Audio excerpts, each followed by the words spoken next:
conspiracy, one of the darkest words in the language of man. Yet there is hardly a single page of history that doesn't partially reveal the deadly eye of conspiracy at work. It was a conspiracy that directed Brutus against Caesar in the Roman Senate on the Ides of March. It was a conspiracy that plotted the betrayal of West Point by Benedict Arnold during the American Revolution. It was a conspiracy that led John Wilkes Booth to the assassination of President Lincoln on Good Friday, 1865. The past record of man is burdened with accounts of assassinations, secret combines, palace plots, and betrayals in war. The tenet of conspiracy has been a dominant force in all history. But in spite of this clear record, an amazing number of people have begun to scoff at the possibility of conspiracy at work today. They dismiss such an idea merely as a conspiratorial view of history. The purpose of this presentation is to show that the conspiratorial view of history, particularly of recent history, is the correct view. That there is a secret and powerful combine at work today. That it constitutes the unseen government of the United States, and that it properly can be identified as the capitalist conspiracy.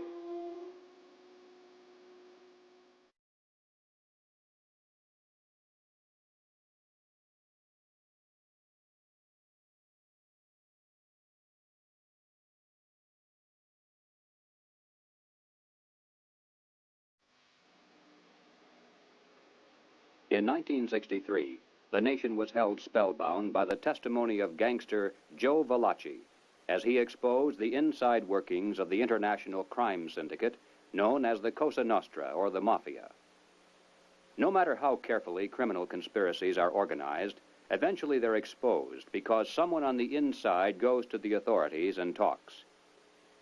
The same is true with political conspiracies.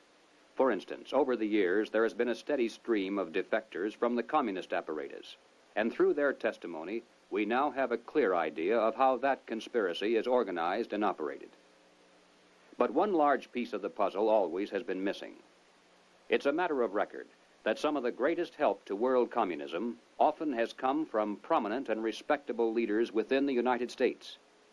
Obviously, these men are not communists. As a matter of fact, most of them are extremely wealthy and are thought of as capitalists who supposedly would have the most to lose under socialism and communism. And yet the record is disturbingly consistent, and Americans repeatedly have asked why. Why have some of the richest people in the United States, both in and outside of government, aligned themselves with leftist policies that would appear to be the path to their own destruction? And if there is a conspiracy at work among these men, why hasn't someone on the inside exposed it? The answer is, someone has. Dr. Carroll Quigley is a professor of history at Georgetown University. He is the author of the widely used textbook, Evolution of Civilization. He is a member of the editorial board of the monthly periodical, Current History. He has been a frequent lecturer and consultant for such groups as the Industrial College of the Armed Forces, the Brookings Institution, the U.S. Naval Weapons Laboratory, the Naval College, the Smithsonian Institute, and the State Department. Dr. Quigley also has been closely associated with many of the family dynasties of the super-rich. He is, by his own boast, an insider with a front-row view of the world's money power structure. When Dr. Quigley wrote this 1,300-page book of dry history entitled Tragedy and Hope, it was obvious that it would never be read by the masses. It was intended for the intellectual elite. And to such a select readership, Dr. Quigley cautiously exposed one of the best-kept secrets of all time. But he also made it quite clear that he was an extremely friendly apologist for this group, and that he fully supports their goals and purposes. On page 950, Dr. Quigley says, "I know of the operations of this network because I have studied it for 20 years and was permitted for 2 years in the early 1960s to examine its papers and secret records. I have no aversion to it or to most of its aims, and have for much of my life been close to it and to many of its instruments. In general, my chief difference of opinion is that it wishes to remain unknown." Dr. Quigley points out that During the past 200 years, while the peoples of the world gradually were winning their political freedom from monarchies, the major banking families of the world were nullifying the trend toward representative government by setting up new dynasties of political control, but behind the scenes, in the form of international financial combines. These banking dynasties had learned that all governments, whether they be monarchies or democracies, must borrow money in times of emergency, and that by providing such funds from their own private resources, with strings attached, of course, gradually they could bring both kings and democratic leaders under their control. Dr. Quigley believes that people should be more familiar with the identities of these clever banking dynasties. They include such names as Baring, Hambros, Lazard, Erlanger, Warburg, Schroeder, Seligman, the Spires, Mirabeau, Mallet, Fould, and above all, Rothschild and Morgan. It should be noted that while the Rothschilds and other Jewish families cooperated together in these ventures, this was by no means a Jewish monopoly, as some have alleged. Men of finance of many nationalities and many religious and non-religious backgrounds collaborated together to create this superstructure of hidden power. Its essence was not race, nor religion, nor nationality. It was simply a passion for control over other human beings. Dr. Quigley identifies this group simply as the international bankers. These are not the same as the local commercial bankers with whom we deal in everyday life. International bankers deal not with the general public, but with the industrial giants of the world, with other financial institutions, and especially with governments. The key to their success has been to control and manipulate the money system of a nation, while letting it appear to be controlled by the government. The net effect is to create money out of nothing, lend it to the government, and then collect interest on it. A rather profitable transaction, to say the least. For example, in 1694, international banker William Patterson obtained the charter of the Bank of England, and the power over England's money system fell into private hands. In a boastful mood, Patterson said, "The bank hath benefit of interest on all monies which it creates out of nothing." 230 years later, Reginald Mackina, British Chancellor of the Exchequer, said, "The banks can and do create money, and they who control the credit of the nation direct the policy of governments and hold in the hollow of their hands the destiny of the people." Turning to the United States, Dr. Quigley tells us, "The structure of financial controls created by the tycoons of big banking and big business in the period 1880 to 1933 was of extraordinary complexity, one business fief being built on another, both being allied with semi-independent associates, the whole rearing upward into two pinnacles of economic and financial power. One, centered in New York, was headed by J.P. Morgan and Company, and the other, in Ohio, was headed by the Rockefeller family. When these two cooperated, as they generally did, they could influence the economic life of the country to a large degree, and could almost control its political life, at least on the federal level. In the United States, it was inevitable that the international banking interests would attempt to establish the same kind of private monopoly over the money system that they had achieved in England, France, Germany, Italy, and Switzerland. The same formula would be used: make it look like a government operation, but keep the control in private hands. John D. Rockefeller had purchased the Chase Bank, and his brother William bought the National City Bank of New York. The Rockefeller Chase Bank was later merged with the Warburg's Manhattan Bank to form the Chase Manhattan, one of the most powerful financial combines in the world today. Acting in concert with the Morgan banking dynasty, they spent untold millions of dollars to promote legislation that would grant to them a private franchise over this nation's money system. To sell this scheme to the voters, the monopolists created the propaganda line that the proposed banking law somehow would work against the monopolies. Politicians took up the cry, "Banking reform," and "Down with Wall Street." And then, to make it look convincing, the financial tycoons publicly pretended to oppose the measure, all the while financing it behind the scenes. On December 22, 1913, the Federal Reserve Act finally was passed into law. Something known as the Federal Reserve System came into being, and with it, total control over the nation's money fell into private hands. The Federal Reserve System solely is responsible for creating money in the United States. The Treasury prints only what the Federal Reserve tells it to print. The far greater amount of checkbook money is also determined by this group. Yet it is not a government agency and is entirely beyond the reach of the American voter. Technically, the stock of the Federal Reserve System is held by 12 privately owned national banks that make up the system. These, in turn, are owned primarily by the private banking dynasties that work so hard to bring that system into being. By law, the 7 members of the Federal Reserve Board are appointed by the President for a term of 14 years each.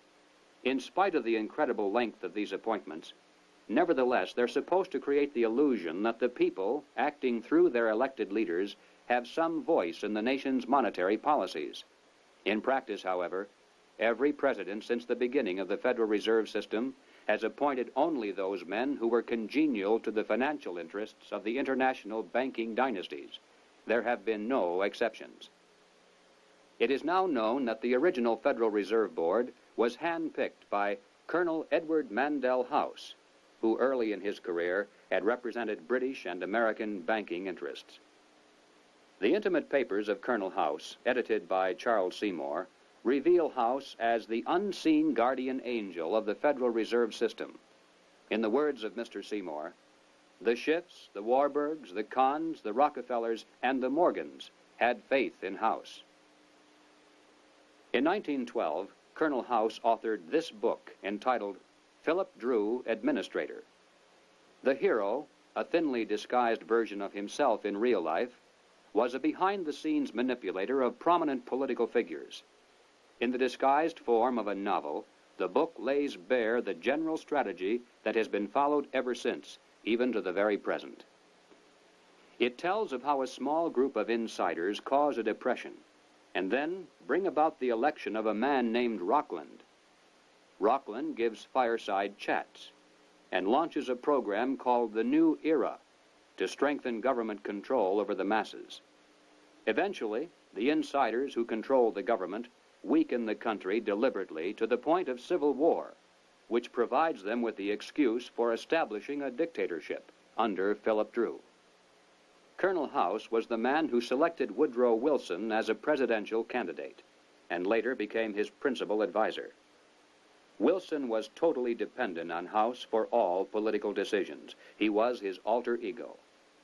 The president himself had written, "Mr. House is my second personality.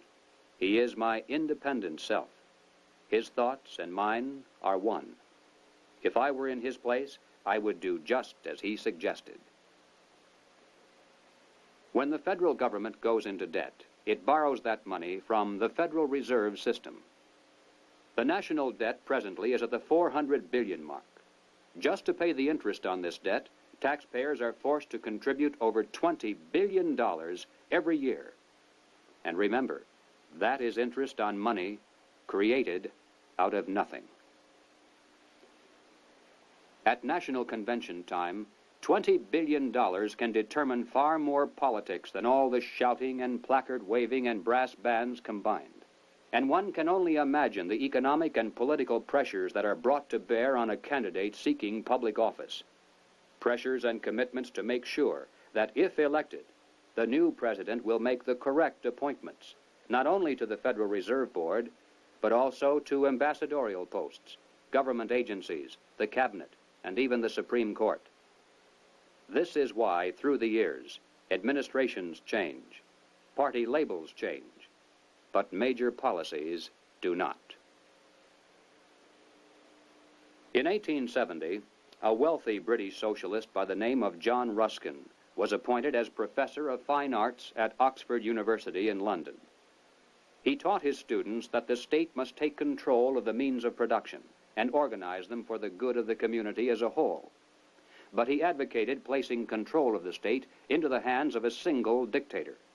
He said, "My continual aim has been to show the eternal superiority of some men to others, sometimes even of one man to all others." Dr. Quigley tells us, Ruskin spoke to the Oxford undergraduates as members of the privileged ruling class. He told them that they were the possessors of a magnificent tradition of education, beauty, rule of law, freedom, decency, and self-discipline, but that this tradition could not be saved unless it could be extended to the lower classes in England itself and to the non-English masses throughout the world. Ruskin's message had a sensational impact. His inaugural lecture was copied out in longhand by one undergraduate, Cecil Rhodes, who kept it with him for 30 years. Cecil Rhodes made one of the world's greatest fortunes. With help from international bankers, he was able to establish a virtual monopoly over all the diamonds that came from South Africa, and most of the gold as well. Throughout his entire life, Cecil Rhodes spent most of his vast income to promote the ruling class ideas of John Ruskin. Many people are familiar with the world-famous Rhodes Scholarships, which were established to promote the less controversial aspects of John Ruskin's dream. But very few are familiar with the fact that in 1891, Cecil Rhodes established a secret society to promote the rest of that dream. Dr. Quigley explains, in this secret society, Rhodes was to be leader. Stead, Brett, Lord Esher, and Milner were to form an executive committee. Arthur Lord Balfour, Sir Harry Johnston, Lord Rothschild, Albert Lord Grey, and others were listed as potential members of a circle of initiates, while there was to be an outer circle known as the Association of Helpers, later organized by Milner as the Round Table Organization. Here, then, was the classic pattern of political conspiracies throughout all history. At the center, usually depicted as the all-seeing eye, there is a tiny group in complete control, with one man as the undisputed leader. Next comes a circle of secondary leadership that for the most part is completely unaware of an inner core. They're led to believe that they are the innermost ring. In time, as these conspiracies are built from the center out, they form additional rings of organization. Those in the outer echelons usually are poor idealistic souls with an honest desire to improve the world. They never suspect an inner control for sinister purposes, and only those few who demonstrate a ruthless capacity for higher leadership are ever allowed to see it. After the death of Cecil Rhodes, the inner core of his secret society fell to the hands of Lord Alfred Milner, Governor-General and High Commissioner of South Africa. As director of a number of public banks and corporate precursor of England's Midland Bank, he became one of the greatest political and financial powers in the world. Milner recruited into his secret society a group of young men, chiefly from Oxford and Toynbee Hall. And according to Quigley, through his influence, these men were able to win influential posts in government and international finance, and became the dominant influence in British imperial and foreign affairs up to 1939. Under Milner in South Africa, they were known as Milner's Kindergarten until 1910. In 1909 to 1913, they organized semi-secret groups known as Round Table groups in the chief British dependencies and in the United States. The Round Table group in the United States promptly created an external organization known as the CFR, the Council on Foreign Relations. It is through this organizational ring and then outward, through tax-exempt foundations, universities, and government agencies, that the international capitalist conspiracy has dominated the domestic and foreign policies of the United States for over 50 years.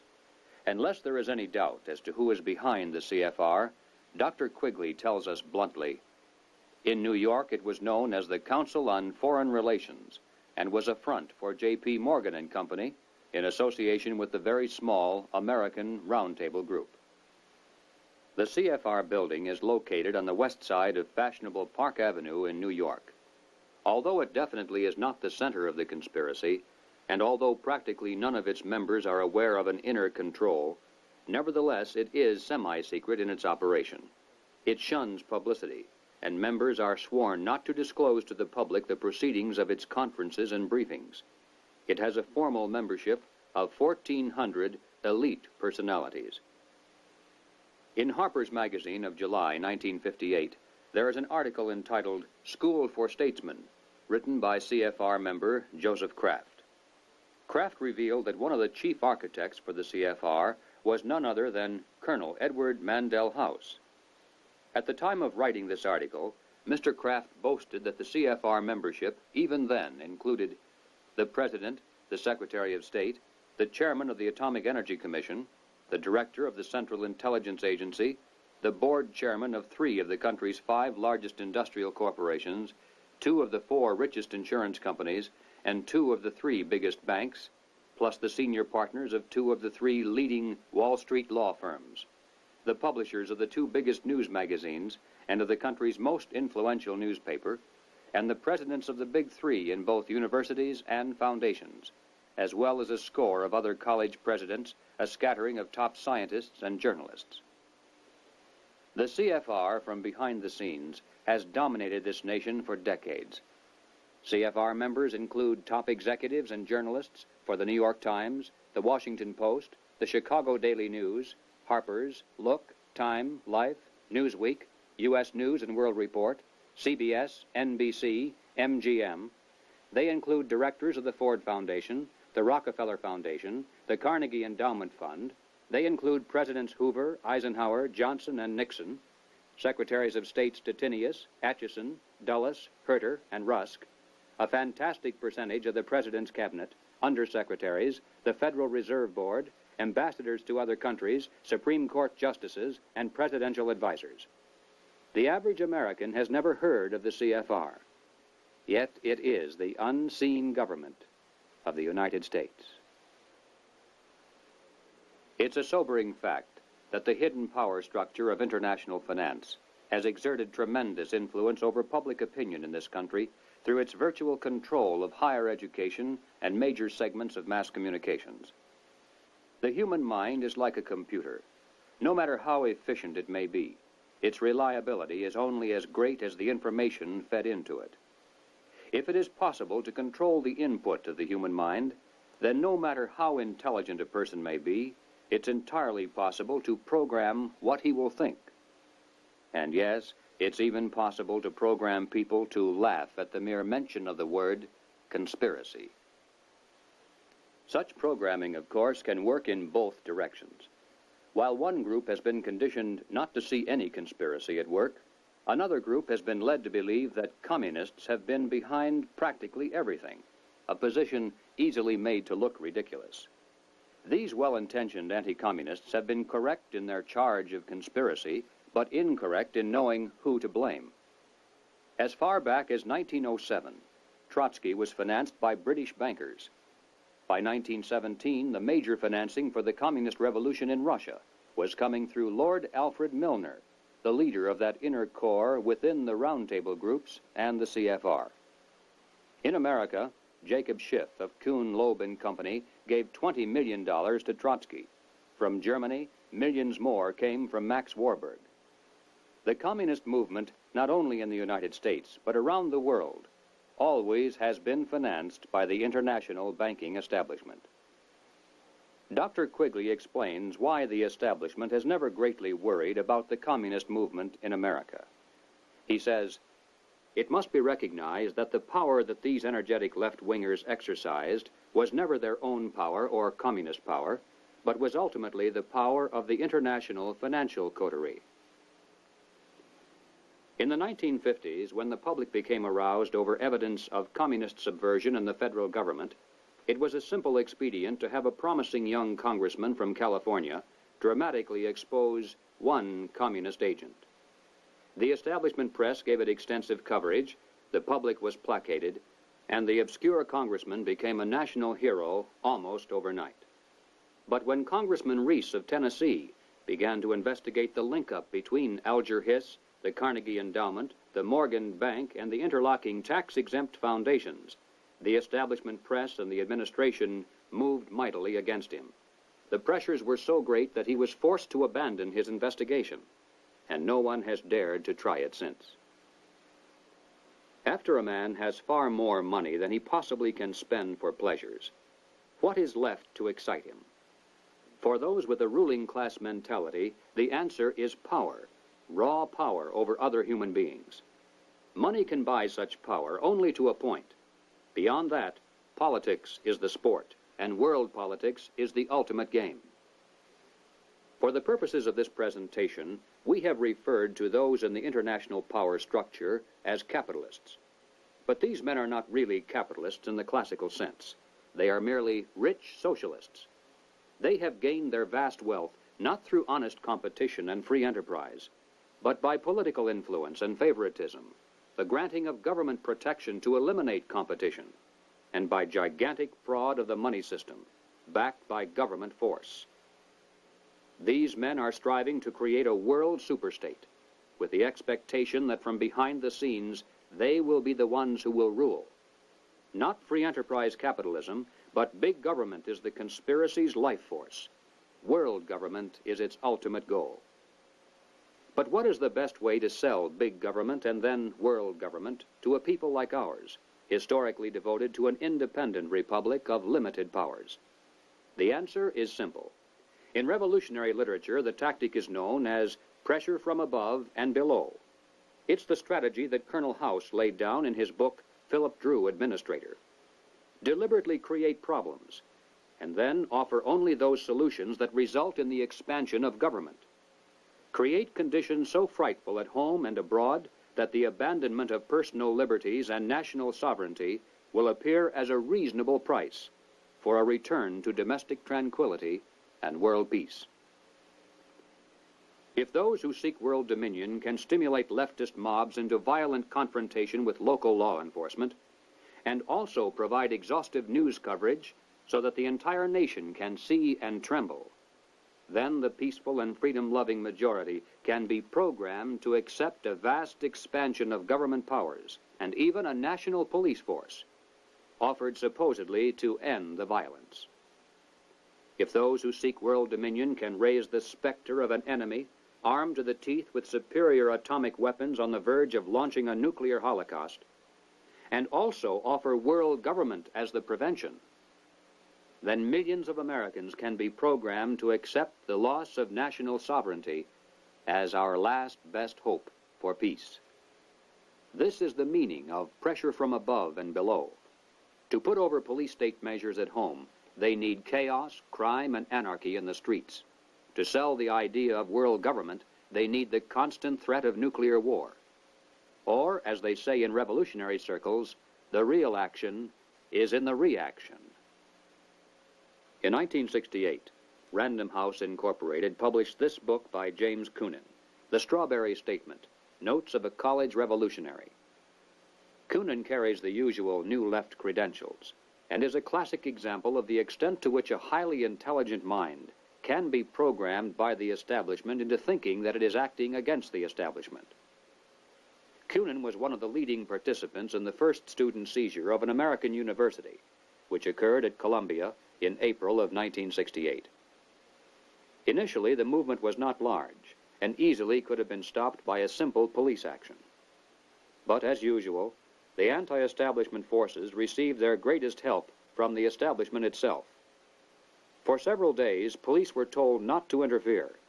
Meanwhile, university officials groveled in the face of outrageous propaganda charges, and the media made national heroes of the rebelling students. MGM even made a movie out of Coonan's book. On page 130, Coonan wrote, "In the evening, I went up to the U to check out a strategy meeting. A kid was giving a report on the SDS convention. He said that at the convention, men from Business International roundtables, the meeting sponsored by Business International for their client groups and heads of government, tried to buy up a few radicals. They offered to finance our demonstrations in Chicago. We were also offered ESSO, or Rockefeller money. They want us to make a lot of radical commotion so they can look more in the center as they move to the left." Jerry Kirk, while a student at the University of Chicago, was active in the SDS, the Du Bois Club, the Black Panthers, and the Communist Party. In 1969, Mr. Kirk broke from the party, and the following year testified before the House and Senate Internal Security Committees. Here is what Mr. Kirk has told us. Young people have no conception of the conspiracy's strategy of pressure from above and pressure from below.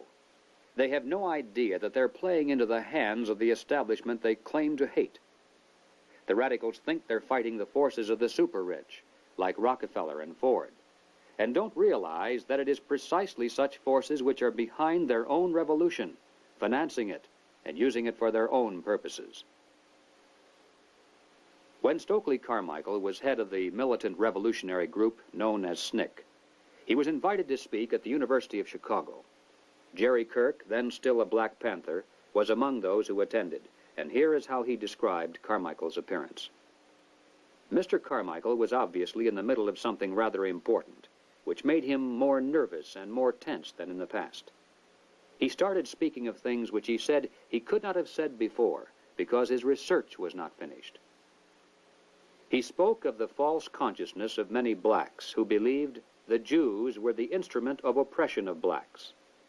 And he made note of the fact that even though many Jewish people, for example in New York, own quite a bit of land, one must understand that the overwhelming percentages of mortgages in Harlem was owned not by Jewish people, but by Morgan Guarantee Trust, the Morgan family, and Chase Manhattan Bank, the Rockefellers.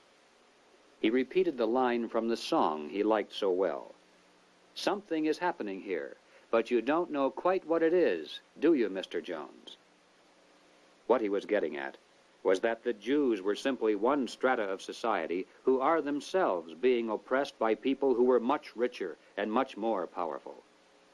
In the agencies of this power, he cited banks, the chief among which were Morgan Guarantee Trust and Chase Manhattan, and the foundations connected with these monoliths. It was not long after this that Stokely Carmichael mysteriously was ousted from both SNCC and the Black Panthers. Apparently, he had learned too much. More and more young radicals are beginning to wake up to the fact that their entire lives have been carefully programmed by the very people who are their hate symbols.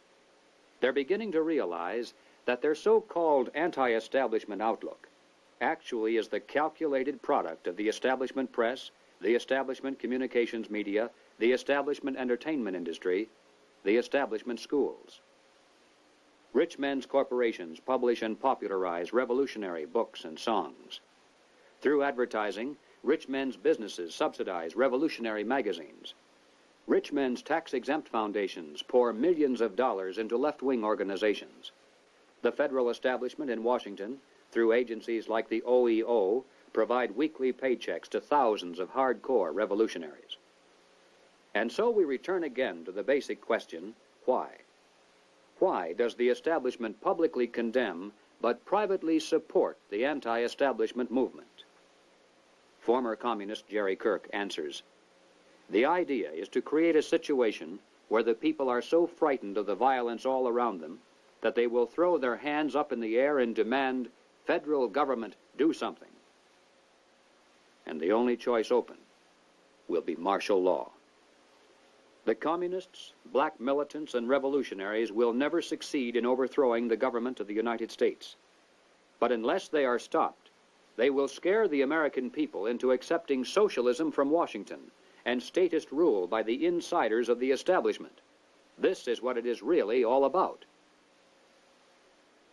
In Bavaria, the year 1786, acting on a tip from an informer, police raided the home of a prominent attorney named von Zwack. They seized documents and letters revealing that he was a high-ranking member of an extensive conspiracy called the Order of the Illuminati. Over the centuries, forms of the word Illuminati, meaning the enlightened ones, have been used by many secret sects and occult organizations. Most prominent among these were the Illuminados of Spain, the Guernets of France, and the Roshania of Afghanistan. But these were concerned primarily with psychological and spiritual objectives, a proclaimed inner wisdom and mind mastery of the secrets of the universe. The conspiracy exposed in Bavaria was of an entirely different order. The Illuminati was founded on May 1st, 1776, by Adam Weishaupt, a professor at Ingolstadt University. Weishaupt obviously had been a serious student of the occult, for many of its bizarre features and symbols were incorporated into his organization. Weishaupt had been active in the Masonic lodges of Germany and found in them the perfect vehicle for recruiting into his secret order, which he described publicly as the highest level of Freemasonry. The Illuminati was formally incorporated into the Masonic lodges at the Congress of Wilhelmsbad in 1780. It should be noted that Freemasonry in England and America historically is quite different. Its members are characterized by the highest standards of integrity.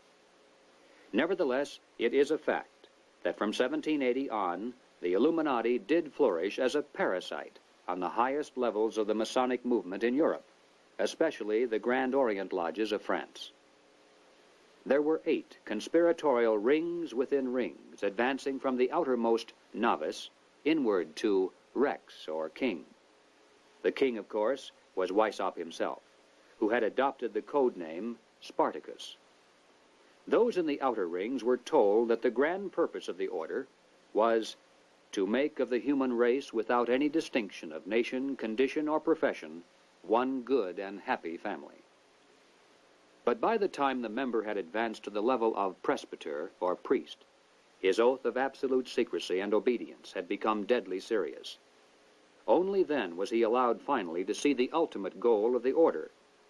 It was the destruction of all religion, replaced by the worship of reason, or humanism, and the destruction of all independent governments, replaced by a new world order, a world government ruled from behind the scenes by the illuminated ones. Needless to say, most members were never allowed to see these goals. In the words of Adam Weishaupt himself, "These good folks swell our numbers and fill our money box. Set yourselves to work. These gentlemen must be made to nibble at the bait. But this sort of people must always be made to believe that the grade they have reached is the last." The public record of the Illuminati is quite thin, but it does show that before it was exposed briefly in 1786, it had already enjoyed immense success in attracting into its outer rings some of the most prominent men of Europe. Its roster included important names in both government and finance. It was the most important single force behind the French Revolution. Some years later, an obscure intellectual by the name of Karl Marx joined a conspiratorial circle called the League of the Just. Shortly afterward, this group reformed into still another organization called the Communist League, and in 1847 they commissioned Marx to write their policy statement for the public. It was called the Communist Manifesto. On the surface, the manifesto appealed to the workers of the world to arise against their capitalist exploiters. But it should be noted that the project was supervised by Friedrich Engels, a capitalist of substantial wealth. Marx himself was so unimportant that his name didn't even appear on the manifesto for the first 20 years after its publication. In 1920, just 3 years after the Bolsheviks seized Russia, Winston Churchill declared, "From the days of Spartacus Weishaupt to those of Karl Marx, to those of Trotsky, Bela Kun, Rosa Luxemburg, and Emma Goldman, this worldwide conspiracy has been the mainspring of every subversive movement during the 19th century, and now at last has gripped the Russian people by the hair of their heads." Each year, May 1st is celebrated by communists world over as a day of international solidarity. As mentioned previously, the Illuminati also was founded on May 1st. Undoubtedly, this is merely a coincidence. The symbol of the all-seeing eye is closely associated with the Illuminati. Like many other features of this conspiracy, apparently it was taken by Adam Weishaupt from the occult symbolism of ancient history. It appears today among the symbols of the Rosicrucians, the Freemasons, and many others around the world, including the Cao Dai in South Vietnam. Undoubtedly, it is merely a coincidence that the all-seeing eye now appears on the alternate side of the Great Seal of the federal government, and also on the $1 notes of the Federal Reserve System. At the bottom of the seal, in Roman numerals, there is the date 1776. This, of course, is the year of American independence. Undoubtedly, it is merely a coincidence that it is also the year of the founding of the Illuminati. But then, perhaps, none of this is merely a coincidence. Is it possible that both the communist and capitalist conspiracies have yet one more inner circle within the circle that is common to them both? Is it possible that both movements, unbeknownst to most of the people in them, are merely contemporary counterparts of a much older conspiracy? There is much evidence, far more than presented here, to indicate that this is the case, but frankly, we don't know. Until someone on the inside of such a master conspiracy decides to reveal its existence today, we simply have no way of finding out. But we do know that it is not impossible, and certainly not absurd. What then is our response? Fortunately, it's not necessary that we resolve the historical question of the conspiracy's origin. Regardless of whether there is one controlling group, or two cooperating, or three competing, or four, or 10. In practical terms of what can be done about it, our response must be the same. Conspiracy, as it operates at the highest level in the United States today, rests upon two solid foundations and enjoys the protection of shelter. If we could knock out its foundations, it would collapse, and if we could strip away its shelter, it would wither and die. The shelter is secrecy. The foundations are big government and manipulation of money. No conspiracy can stand the light of exposure. No conspiracy can rule the masses without the tool of an extensive government bureaucracy. And certainly no capitalist conspiracy can long survive without control over the nation's money. Expose the conspiracy. Reduce the size of government. Return our money to a standard that cannot be manipulated. This must be our response. In the limited time available, we have attempted to demonstrate that the conspiratorial view of history, particularly of recent history, is the correct view. Let us summarize now 7 major conclusions. 1. There is and has been for some time a conspiracy among some of the richest people in the world. A conspiracy that virtually owns the money systems of the major non-communist nations. This monopoly is protected by the power of the respective governments and is used to perpetuate the conspiracy's vast wealth by the creation of money out of nothing. 2. In the United States, this monetary fraud is perpetuated through the Federal Reserve System. Although the executive branch theoretically has some control over this system through occasional appointments, in reality, it is the system and those behind it who control the executive branch. 3. The capitalist conspiracy in this country surfaces to public view in the form of the semi-secret Council on Foreign Relations.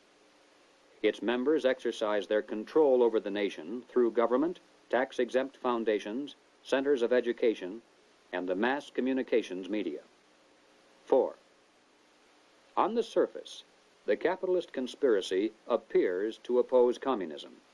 It spends billions of dollars in spectacular military displays of anti-communism all around the world, but never to the extent of seriously harming the enemy, and certainly not to the extent of defeating him. Meanwhile, behind the scenes, the conspiracy always has nourished and aided communism both at home and abroad. It does this not because it is pro-communist, but because it needs the appearance of a formidable foe and the chaos byproduct of a managed conflict to advance its own goal of totalitarian world government. 5. There is much evidence indicating that the capitalist and communist conspiracies both are directed by a single master conspiracy which may have continuity with the order of the Illuminati, which was founded 200 years ago. But this historical question is not nearly as important as the immediate question of what can be done about it today. 6.